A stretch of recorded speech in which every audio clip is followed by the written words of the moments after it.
안녕하세요 여러분. 오늘은 독립협회 1단원에서 세 번째 중단원인 독립협회의 활동과 대한제국의 수립 부분을 정리해 보도록 하겠습니다.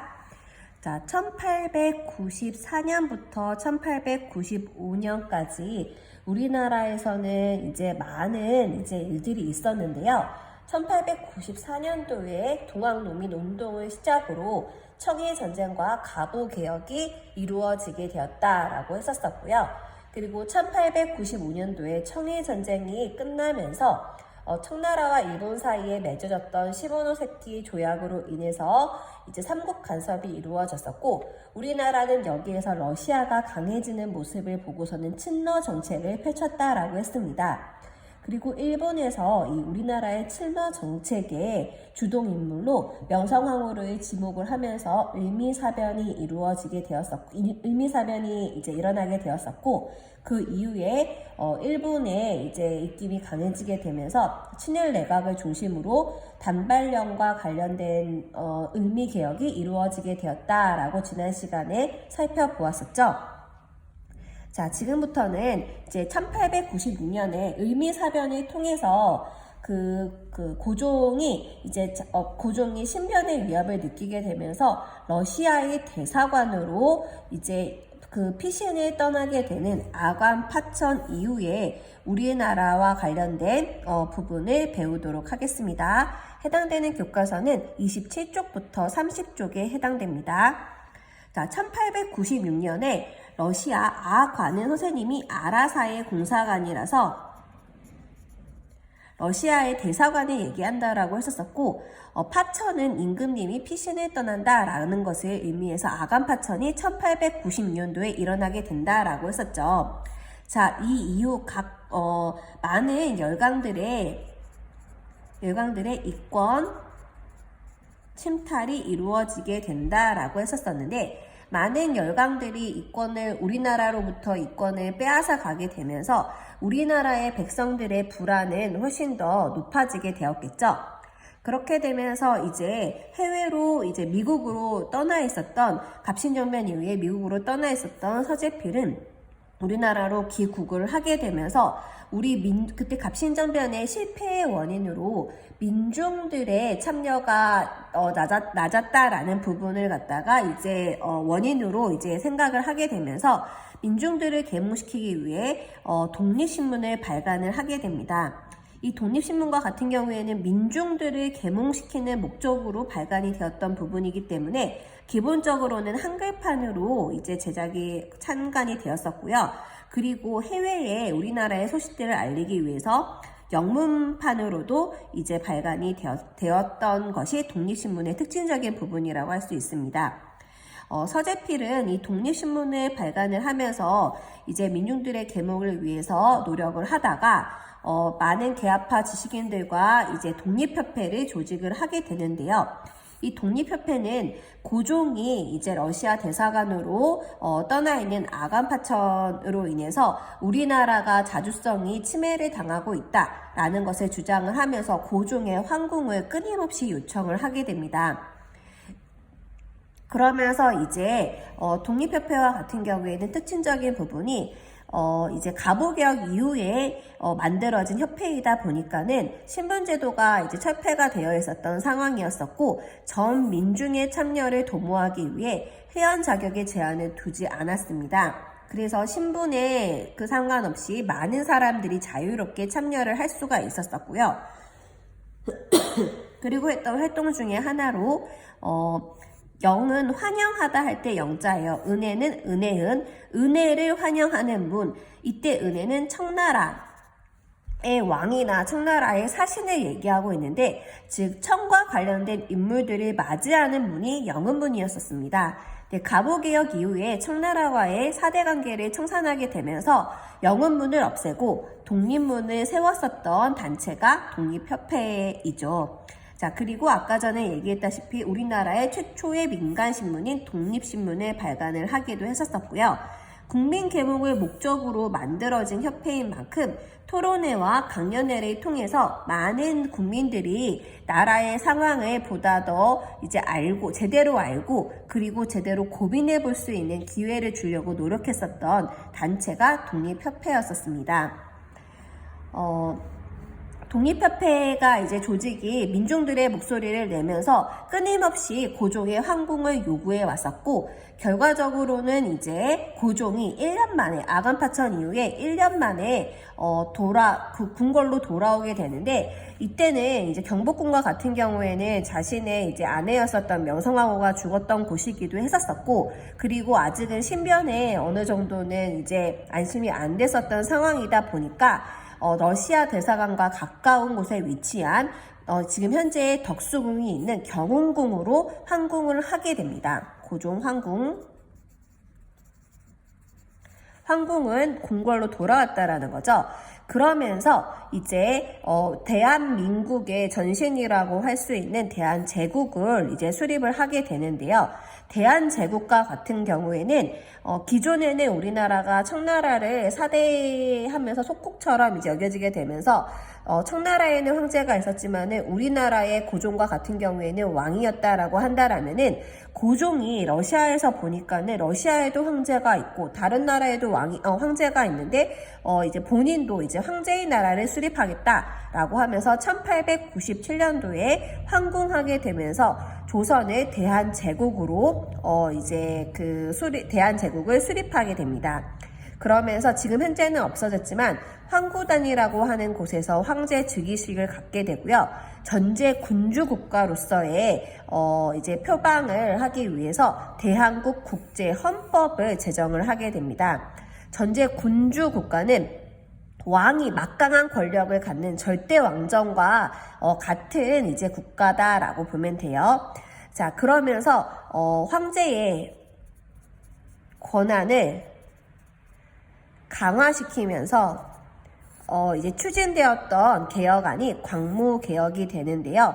이 광무개혁과 같은 경우에는 어떻게 보면은 우리가 지금 근대화로 나아가고 있는 시점에서는 고종과 같은 경우에는 대한제국 전제 군주국가를 표방을 한다라는 것은 어떻게 보면은 이제 근대화에 역행하고 있는 모습을 보이고 있다라고 보이고 있는 한계점을 볼 수가 있는데요.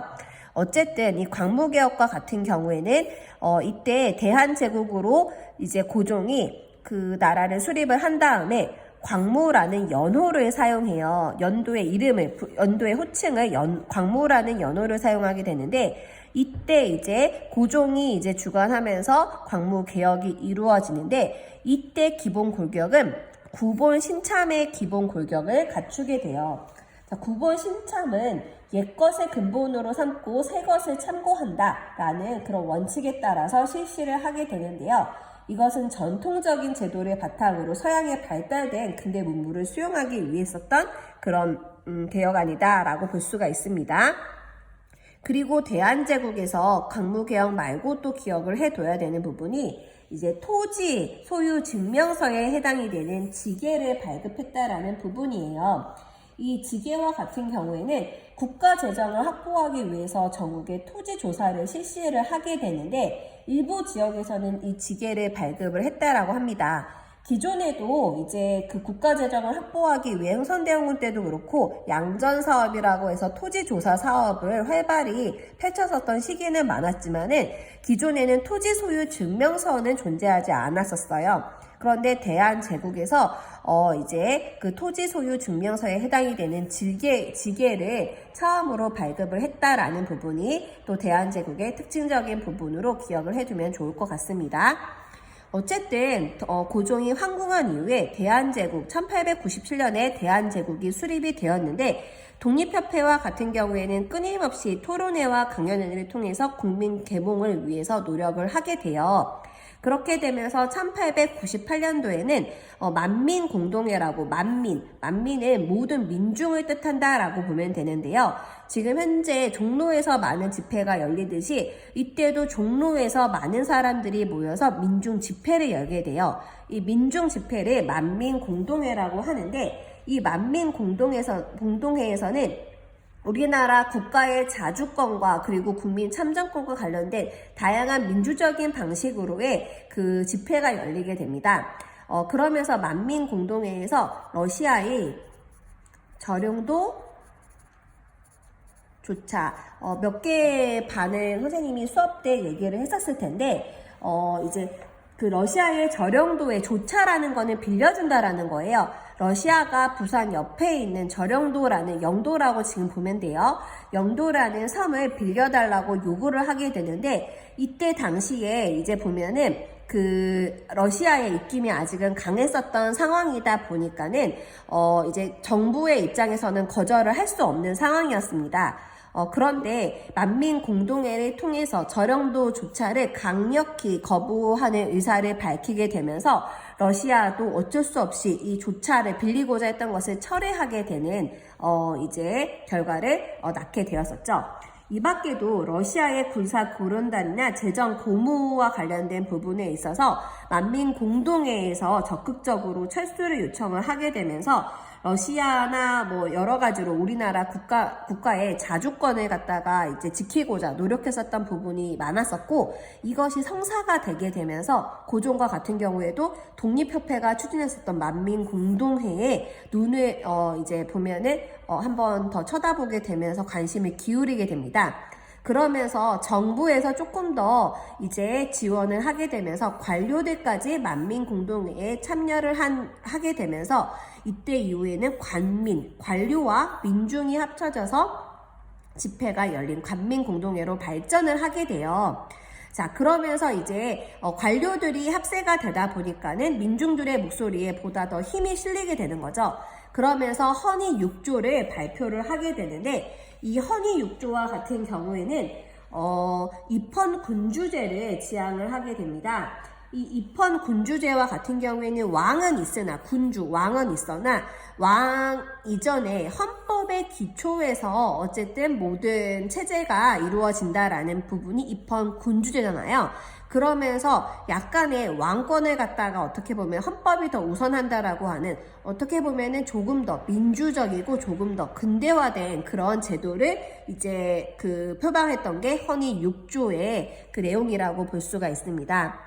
근데 그러면서 점점 민중들의 목소리가 커지는 것을 이제 이때 당시에 보수 세력들과 수구파와 관련되는 보수 세력과 고종이 점점 우려를 하게 되고 결과적으로는 이 보수파들의 어떻게 보면 모함에 의해서 고종이 이제 그 독립협회의 사람 추진되는 그런 부분들을 이제 불신하게 됩니다.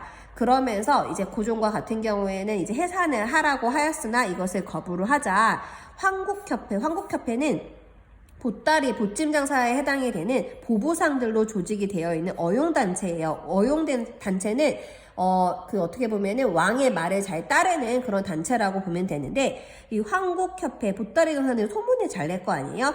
이 사람들을 토대로 이제 독립협회의 지도자들이 이제 왕을 없애고 공화정을 추진을 하려고 한다라는 소문을 내게 해서 이제 독립협회가 강제적으로 해산을 되게 되는 그러니까 강제적으로 해산이 되게 되는 이유를 달게 되고, 그러면서 결과적으로는 굉장히 민주적이고 이제 민중들의 목소리를 갖다가 낼 수 있었던 수단이었던 독립협회가 강제로 해산이 되고 말았던 이제 결과가 나타나게 되었습니다.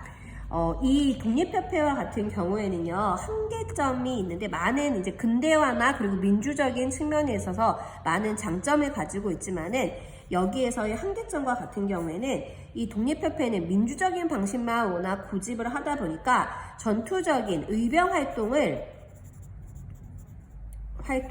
부정적으로 바라보는 한계점을 가지고 있었었고요. 그리고 러시아를 제외한 아무래도 서재필을 중심으로 조직되었던 협회이다 보니까 러시아를 제외한 미국이나 일본에 대해서는 우호적인 입장을 취했던 부분이 독립협회의 한계라고 볼 수 있습니다. 이상 교과서 27쪽에서 30쪽에 해당되는 내용 정리를 마치도록 하겠습니다.